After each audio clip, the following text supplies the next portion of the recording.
Каша не пригорает, чайник закипает быстро. Программа «Кулинарная азбука» готовит на термостойкой экологичной посуде Хелпина. Кукмара – толстостенная посуда, отлитая вручную.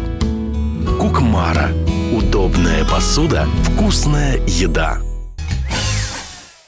Здравствуйте, меня зовут Фарух Ибрагимов, я большой знаток узбекской кухни. Сегодня кулинарную азбуку открываем на букву У – узбекскую кухню. Мы сегодня с вами будем готовить самаркандский плов с айвой.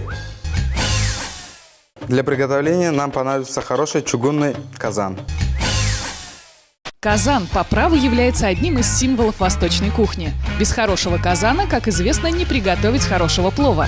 Классический казан, пришедший к нам из Средней Азии, сделан из чугуна, имеет округлое дно, полусферическую форму и толщину стенок не менее 3-4 мм. Хороший чугунный или алюминиевый казан – прекрасная посуда не только для плова, но и для массы других восточных блюд. В казане продукты томятся и получаются нежными, мягкими и очень вкусными. Сначала разогреваем масло. Вот в Самарканде добавляют кунжутное масло, поэтому нам понадобится где-то 300 грамм подсолнечного масла и 100 грамм кунжутное масло ложим. 12 областей в Узбекистане, все разные готовят, каждая область. Я сам родом из Самарканда, вот поэтому решил приготовить сегодня самаркандский плов. В узбекской кухне насчитывается более 100 рецептов плова. Каждая область Узбекистана отличается своим приготовлением этого блюда. Например, в самаркандский плов добавляют кишмиш, барбарис и айву, а ферганский и андижанский плов готовят из красного риса девзира с чесноком и стручковым перцем. Берем баранину хорошую и нарезаем кусками, большими кусками, кубиками. Плов готовят не только из баранины, из говядины тоже. Настоящий самаркандский плов делается вот из баранин, потому что баранину у нас очень ценят.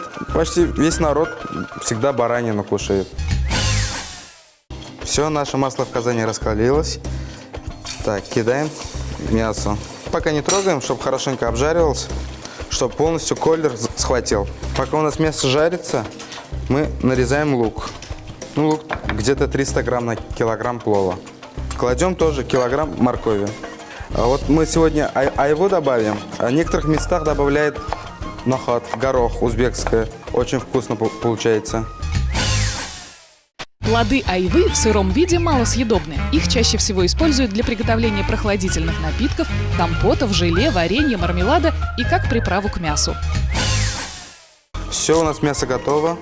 Теперь добавляем лук, который нарезали. Лук надо довести тоже до золотистой корочки. Крышкой не накрываем, пусть обжаривается в раскаленном масле. У нас пока вот лук дожаривается, мы пока с вами замочим рис, чтобы от риса отделялся крахмал, чтобы рис был чуть-чуть рассыпчатый, поэтому надо его кипятком замочить. Лук обжарился, все, добавляем теперь морковь. Одну часть моркови мы кладем под мясо, а чуть позже остальное сверху положим. Мы это делаем для того, чтобы у нас мясо не подгорело. Теперь добавляем специи. Кориандр и зира. Очень аромат и вкус даст. Чеснок мы добавляем целиком по краешке. И сейчас айву нарежем пополам тоже. Мы кладем айву для того, чтобы там у нас еще пикантнее, еще вкуснее плов получился. Наливаем, также вот кипяток доливаем. Надо нам протушить чуть-чуть, чтобы все овощи чуть-чуть помягче стали. И закрываем наш плов и оставляем на 20 минут тушиться. За это время специи отдадут весь свой аромат мясу. Замоченный рис промываем 3 раза, чтобы слить крахмала. Для плова вот самый хороший вариант – это круглозерный рис. Можно использовать длиннозерный, только не пропаренный.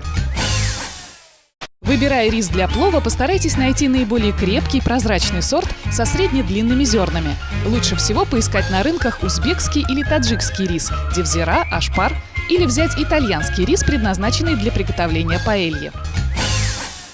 Все, теперь накладываем рис равномерно сверху нашего плова. Теперь аккуратно равняем рис. Вот в нашем чайнике из термостойкого стекла вскипела водичка. Сейчас мы наливаем равномерно сверху нашего плова. Вода должна накрывать рис на 1,5 сантиметра выше. Я примерно на килограмм риса ложу 1 столовую ложку соли и посыпаю везде равномерно. И сверху тщательно мешаю, чтобы весь наш соль растаял. Ждем, пока выпарится вода. Все, мы видим, что у нас воды меньше осталось. Теперь весь плов собираем в горочку. Теперь мы закрываем крышкой. Аккуратненько. Все, убавляем огонь. И ждем где-то 20 минут. Чугунная посуда, когда нагревается она, равномерно тепло будет держать. О, у нас готово уже плов. У самаркандского плова отличается подача. Плов подается слоями. Сначала рис, потом морковь. Мясо нарезаем небольшие кусочки. Все это укладываем сверху.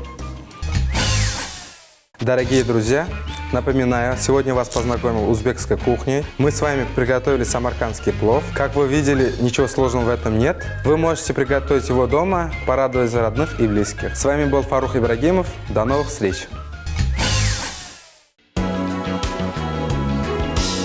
Программа «Кулинарная азбука» использует термостойкую посуду Васильевского стекольного завода.